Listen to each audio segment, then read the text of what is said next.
mulina ebirungi n'ebibi batiga okusooka ebibi kuba ebirungi byekisinga okwagala byembangaki ebyayo so okusookera ddala sisobola kwerabira omuyimba omwe asubula mabiga nga tuva jinja kinuma nnyo nabimogedde naye sidda kwemala neyetonda naye kyanuma ku mutima nakati kikyaliko twali tuva mu event nga tukomawo tumukomawo yali alina omwana we bwetogera omwana abalenzi mukitegeera kubanga omwana we netubasa okulozi kuba twali tutambudde ffenna naye ekifaanyi kikalimulaga ku ssimu ye namanyi oba mujjamu namba nanyiiga kale twali tuvuga nga tudda ndinga bamabira bannaye njagala kutuka ekiri njagagenda workshopko ate we nafuluma omusajja emmologa teyagisimbula so eyo moment sagyerabira yanumanya okuba nalisina nakikumi ate we yakubuka omukono nakugenda ngamba nsonyiwa badde manyi mmotoka munda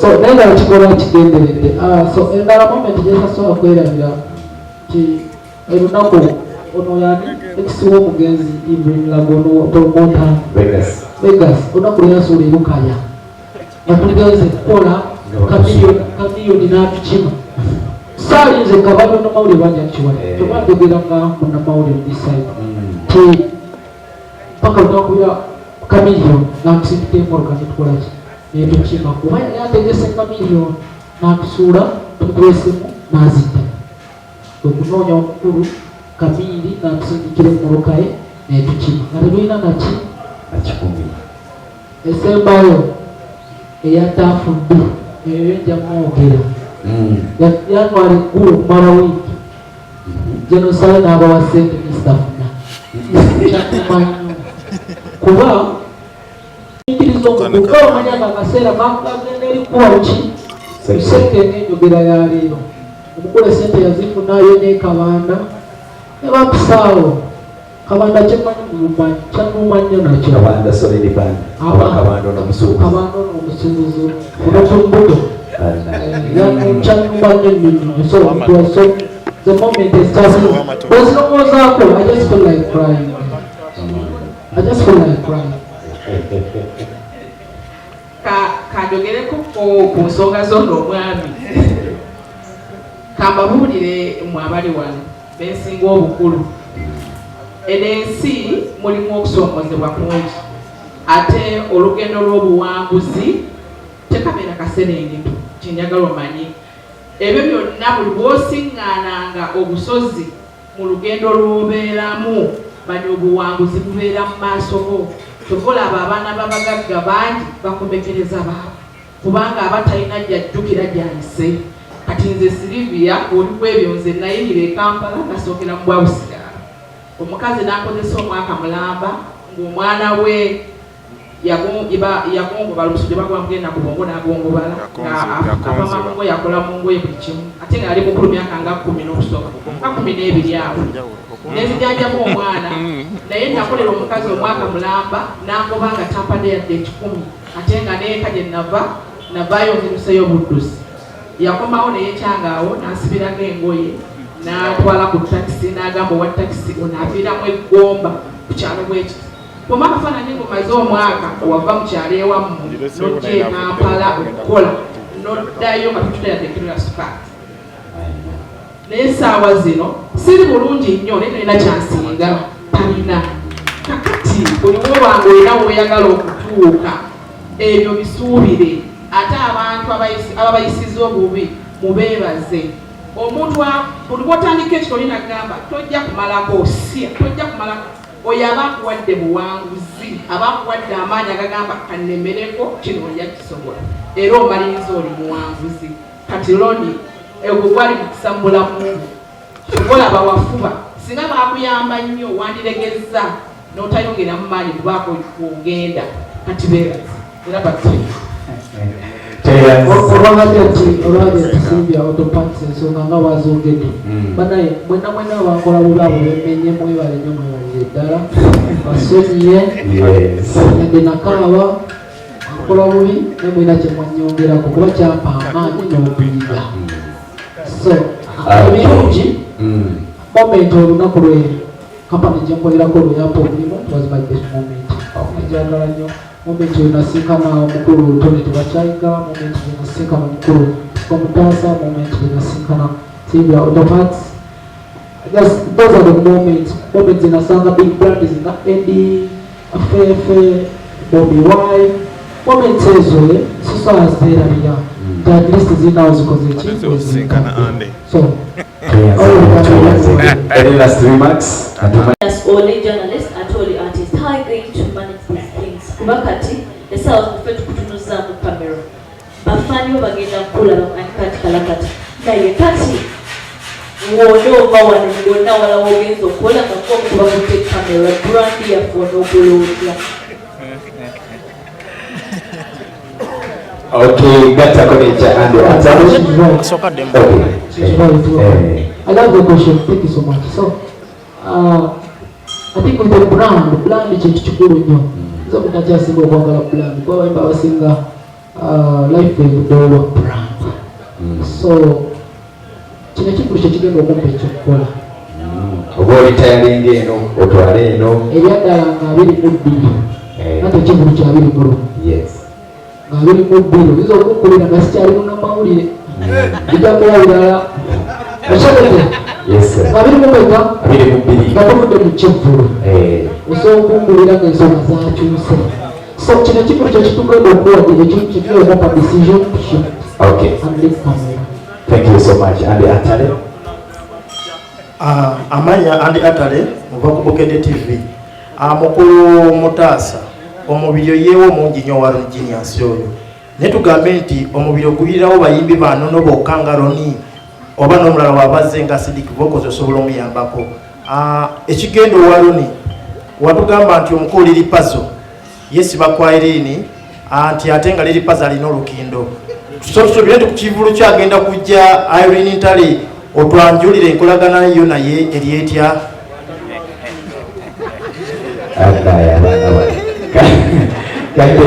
Actually kansoke ekibuzo kyandakukulage ensonga eyo naginambulwa newayogako nibaga ali ntalajja wana nabadde gyobona ekiro mukuwayamu ku ssimu nagamba making sure nti liri pazo tabaawo kuba nemubuuza lwaki omwana liri pazo okubeera ku kivulu nagana ntajja kunyiiga oshekera nina olina okusalawo wakati wange nani neliri pazo kubana kunyonyola ensonga ze so zikwasaganya ate omusajja mulwadde agenda kujja ali wano ng'abiri n'olukusa yabezeyanza mukulu Mutaasa. Ombuuza ekibuuzo Mutaasa Foundation eyamba mukulu Ronnie Genius kubanga tukolagana naye ate nga wabuwangwa na nnono. Ekyamazima teri muntu atali wabuwangwa na nnono. Pozi obuzibu bwe buva nti tosobola kukeera ku makya n'ogamba nti nze ndi muwalabu wadde oyogera oluwalabu emirundi 10. Ate tosobola kukeera nkya n'ogamba nti oli Muyudaaya oba oli muzzukulu wa Yesu kaabeere ng'omukkiririzaamu otya. Emabega awo waliwo emirandira gituyita roots bwe bujjajja ennuno omusaayi muzza okola ki otambulira. Fenga Mutaasa Foundation njakozesa akagambo ak'oluzungu akagamba nti we don't discriminate. Tetusosola mu bantu, tetusosola mu mawanga, tetusosola mu nzikiriza. Omuntu azze gye tuli nga mulungi wakolagana naye wadde nga beevamu kubaabula ne bagenda mu makola gatali maki ne bava mu bulangiro bwabwe naye nga muntu akolaganika naye tukolaganya naye. Okize bulungi tuyanzege. Soko okwebaza okubanga ovuddeyo n'owagira omunnamawulire ate nga muyimbi. Naye nandyagadde okumanya omutima oguvaayo okuwagira abannabitone okujja wakuba tukumanyi ng'omukyala ate omusuubuzi ekyalira kulabika. Ate n'engeri gye wavaayo n'osondera omukuba ku bannaddiini emmotoka ate bwe kigwa ku munnamawulire asiiba ng'ali ku wiriwiri kiba kiralamu. Osobola tusuubiza tugamba nti wetuva mu kibbulu kino tutandika kusondera musajja oyo mmotoka osobola okuteeramu ekyo nakyo. Eyo nsonga nkulu nnyo. waliyo ekibuuzo ekirala saidi eno neyanziza nnyo ssebo neyanzega okumbuza ekibuuzo nayogeddeko waneendoodo twetonnaba kujja nti nze njagala nnyo abantu abalina ke basobola okwekolera bansanyusa nnyo kubanga nze nzize neerandiza nzekka nakula ndi mwana mulekwa siina maama siina taata mukama nannyamba nennyingira ekibuga abantu abatammanyi ne bankwatako paka wano wentuuse mwe mubadde bakasitoma abampagidde abantu abalungi abampadde ku magezi kati nange bwe mbako wentuuse nga ninamu emitwalo 10 mu nsawo nendaba loni ng'ali mu bwetaavu ate ng'ali makumu matuufu mba nnyina okumuyambako kubanga mwana munnayuganda. Ensonga ey'okubiri kuyaseeka kiti ekyanviirako okugamba nti nno tumusondere emmotoka tumuwe ekimuli kyenga mulamu kubanga abantu bangi bajjukira abantu bafudde ne bagula ebimuli ebyebbeeyi biteeka ku masanduuke gaabwe nga bigenda kufundira mu ntaana naye nze kyanviirako okwogera ekyo bantu batono nnyo oba basomba oba baseeka abannyonnyola Katonda abamu bayita eno abalala bayita eno naye seeka kiti tetuganye wayinza okubaawo obuyitira ng'omuntu kuba naye simutuukirivu nnyo naye at least agezezaako okunnyonnyola ensi nti Katonda talina kimulema nze nayina ebyo okusomozebwa mu bulamu bwange ng'essuubi ligenda linzigwamu naye bw'ofuna omuntu omutuufu ayingira mu bulamu bwo ng'asobola okugamba nti kino kibi kino kirungi tosobola kusigala nga bw'obadde nga buno olaba omusajja alina omukyalo omutetenkanya omwami alina omukyalo omugezi tasobola kubeera mwavu tasobola kati yeyo ensonga lwaki navaayo okugamba nti seeka kiti tumuwe bimuli bwe tuta lonely lwakuba nti ekya seeka kiti sinnakimala naye singa nabadde nkimaze nga tumaze omuwa emmotoka ye ero nebusuubiza mbadde nja kuyimiriramu naye anya kati okutumatiriza esseeka kikyaveewo nawe tujja kukwatako mukama ateremu obwangu.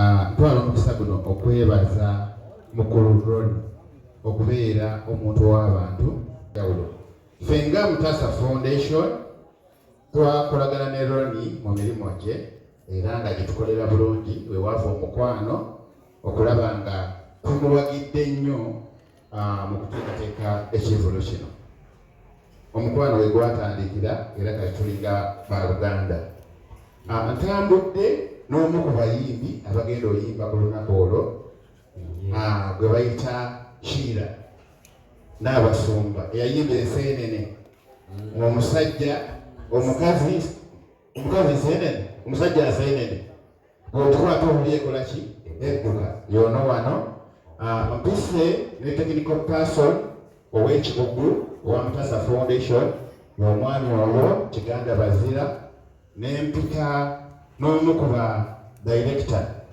benkulembera nabo y'omwami oyo ku lw'obudde nga Mutasa Foundation tukonga mwenna banna Mutasa Foundation. Mutasa Foundation kitongole kati ekimaamidde eggwanga lyonna Uganda naye buli omu gyali lwakuba loni ekifuba tuwadde kitono ffe ffekka tukijjuza ate ne kisukka nawo Mutasa yokka naye tugenda kulagako loni kino ekifo tuteeka okukijjuza ne wavulu wajjule wegamba kirere excess kimanyi ky'abantu ekyo kiveemu kyeraliikirira abantu bo bajjudde dda teekateeka kivulo kiddako nga kiri mu kisaawe era tujja kijjuza kubanga ffe tuwagira omuntu tuba tukoze ki twagala omuntu ng'aba Mutasa tuba tukoze ki tuba tumwagadde ekyamazima yoroni twakoze ki twamwagadde ate ne tugenda kubeera wano mu bungi era atuusa eddoboozi lyange eri abakulembeze ba Mutasa Foundation baida wabamu babulira Mutasa Foundation mwagala okumanya Mutasa Foundation kyeki kyekibiina ekyo osobola osomako awo ebigendererwa byaffe biri awo wadde biri mu lulimi lufetefete naye mu bufunze tugezaako okulaba nga tusitula embeera z'abantu mu kwagala n'okumanya obuwangwa bwabwe bonna kubanga security ejja kubeerawo mu buliwo ne mu butalabika Katonda wabajjajja nga bankuumire neyanzege Oza akaterekeka mu bulamu bwange sibeerangako mu bivulu bwe muludi omugenda okusooka okusula wano nebazzukulu bange mu kivulo kya Lole nga tuli ba mukisa tweyanza nnyo gwekalenyole ddala weewaawo tweyanzege nze muwanga wamala abatambuza ebidongo byabwe nga bayimba awo kwata mu musawo yange ne muwa ebiri nga njagala kristi abeeko ne waatuuka atukirize ekirooto kye. Mbasaba mujje twagero ninga 21 era nze tiketi asatu. Followinga munojero ni tiketi ezo azibawe era ngenda zimuwa sente esaawa eno. Era kujja tuwagire nga abiri mulumu tuwagire nnyo abaana baffe bannayuganda tukawagire babeere bulungi kubanga liribeera essanyu lyaffe. Mwebale nnyo mwebale mulumu omwezi ogw'omunaana tuddayo mu Nyash Festival second edition gye tuli bayimbi bonna ba DJs ab'amaanyi buli kimu kigenda kiri action packed tubeeyo. Thank you so much. Kale katufune representative wa Tebachayika Paint Center Limited naye aisewo wakabwe. Amanya gange nze Kayimba Ibra ngamba mu Tebachayika Auto Paint tuli batabuzi balangiza mmotoka oba mmotoka kikaaki yonna woogireeta tugikolako bulungi. Nga sinaba kwebaza Loni nsooka okwebaza bannamawulire mwebale kuyiirawo Loni mubiri bannaye tekisangika omuntu asobola kuyiirawo mubiri gwe mulaze ku Loni Juniors. Loni Juniors ennaku z'omwezi bakupu kikuka bulungi zinango kokonya Mr. Pagoda mtani baka baby zinango kokonya baby sha baby baby zinango kokonya nandikulesema mubano kulira ya feeling today we have a meeting in the baby hurry up never to be late take some so kangoro de negoye oya balone today we be late lolo nakule kusanga ne mama na mugamba ne watata na kulopada ne wenne bakakulota chichi besaba mitigidave never to be late take some so kangoro kagosile kuba ngatugata babso junior profession. Okay, olunaku olwaleero twalukisa kuno okuddamu okubeebaza bannamawulire mwewale kujja kyemanyi nti kati tetukyayogera nnaku za mwezi twogera lunaku ku Sande. Ku Sande eno ensonga tugenda zitambuza bwe tuti bayimbi bangi ekivulu kiyise Genius Life Experience bingi bempiseemu okutuuka wano wendi bangi benkutteko bwe mbasirimbye nga n'abamawulire nammwe bangi bempadde ku magezi bangi bengambye nti kino bw'okikola kikuukiza abayimbi bangi bendeese ate ne bapromota kusa n'oyo gwe mugamba nti generational promota yonna sirimbye nze namuleeta oyo Mr. Nogativate so nze Loni Genius akugamba nze manyi gye namuzuula nimulaga ekyokukola. So ate naawe Nogativate gy'oliwe bale kunzikiririza kuba owa trustinga mutwala amagezi gange ate ninkulaga ensi nze Loni Genius. Nga biri mulumu abayimbi nyina bangi Eddie Kenzo, Pepe Busi, Suna Beni, Kavako, abayimbi nyina bangi nyina Dwayne Magicale, nyina Dinosaur wange wali eri wonna. So nyina Latiwizi, omulangira Suna, Betty Dogoma, Haili na Pili bangi erira nakkiriza singa namukola ekibi. Pepe Busi kyemanyi mukategeera bino ebintu bya abiri mu lumu si bya gaali bino ebintu by'abayimbi era si by'abageegeenya so asuubira eggaali n'abageegeenya abatambulira ku track emu tuli bayimbi ku Sande eno abageegeenya abatambulira ku track emu si baagalayo So ensonga eyo nga tugivuddeko twala okusobola okwebaza abayimbi bonna abanzikiririzaamu kuba abayimbi bandibadde bangi benkozeeko nabo naye abo be basobola okukola ki okunzikiririzaamu olunaku lwotegeka ekiggulu oba omukolo oba lwofuna obuzibu oba nga kufiirwa otegeera munno nti olyaddala omuki muntu wange ate nobwa representinga najja era wotegeera nti munno okubaliza kukusuubiza nakakola ki naddajja ne bwakuwa ensonga ey'omuggulo osobola okitegeera ne batakuwa nsonga era naye abasiwa abapulitenda kyekiri kye namugambye nti nakubuuka oli muferewo laavu pulitenda. So I hate pretenders. Siri mulungi omupretendinga asagala kuba plastic smile embangwagaza embangwagala ekitegeera ate olumasikwagala nze nkulagirawo.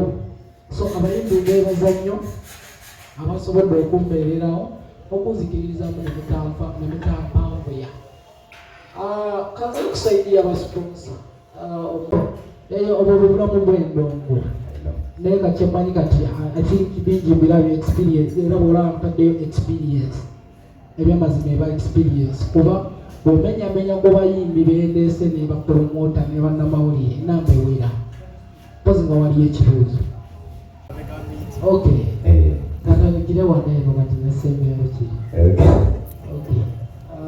experience okusingira ddala olunaku lwenasinkana Bobi Wine zinakula ni mwegomba kagoma kalubembera kiki nyimba nga nyingi kuba buto bwange nga inspiring first of all okisegeera nabeera so excited. That's one. Two, namanya nti mu bulamu buli wamu osobola otuukawo kasita wekkiririza Bobi yanyaniriza era nabeera so humble nabeera happy. Actually your interview ezimu ezafuna wezateeka mu kaliya yange ya media.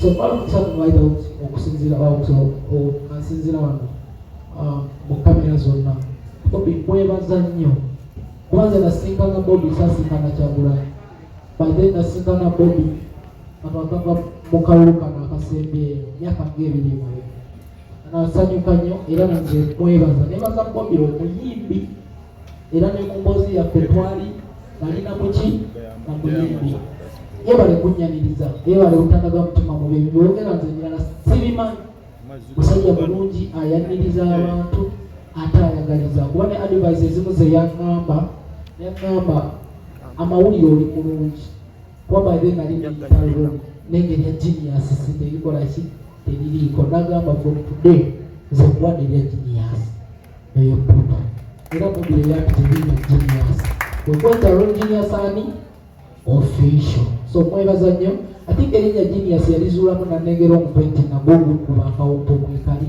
kuba engeri gye yali responding nange gye nali muddiza backfire yali biralamu.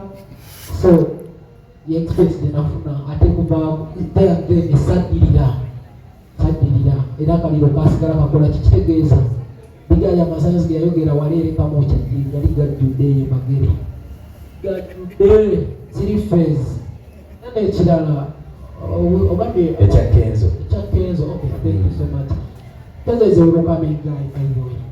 Ye muntu a blessing from nowhere ye bwakwagala aba akwagadde no matter what nze okusinkana Eddie twali tetwemanyi waze nzomwana eyome yalabena kusomero nga mayiminga mugona haso njagala mbe mukizikiza ebintu bya mugona haso njagala mbe mukizikiza njagala omusana gwange endikasobola omukambanyoli aliba tamwena like that. So nga ndi ku high school nga njagala nnyo ennyimba zo. So my first time mu mimiti nga ndimugamba papa nsanyusa okusinkana kuva olwo netufuuka bakyali ate nimwesembeza nnyo manyi okwana emikwano so sagala leekaawo ebintu bwebityo. So Kenzo bingi byemwe lwaki bulijjo ntera nnyo omwogera nti musajja ayagaliza bidde mabegako babyogera nti abayimbi be Uganda banene tebakola ki tebaagaliza naye mu bayimbi be mugamba e Uganda bataagaliza Eddie mukole ki mujje kuba ye kasita akusiima abakoze ki akusiimye ate ye nze kye namuzuulamu yagamba ayagala kuzimba ba Eddie abalala anytime from now is retired the music. So ali mutuzimba okufuna bakenza abalala. Omuntu amugamba njala muzimba otufune bakenza abalala nange ngende mu Guinea Bissau. Omanyi kitegeeza? Ekitegeeza. Emabega kola sitiya yantwala Rwanda. Nze Rwanda nali sigendangayo. Eddie Kenzo nakubira sinanga jamuperekereko wa Rwanda. Oyo omuntu lwaki togamba nti muntu mulungi Ivan? So okubira engalo Eddie Kenzo kyo. Yeah. So ekibuzo ekirala amawulire actually amawulire ng'ogyeko emikwano n'ezo brand ennene zenjogera n'abagagga boolaba wano sirina kinzigyemu era tosuubira mu nnyina nnyumba ssebo nkyaliko bigere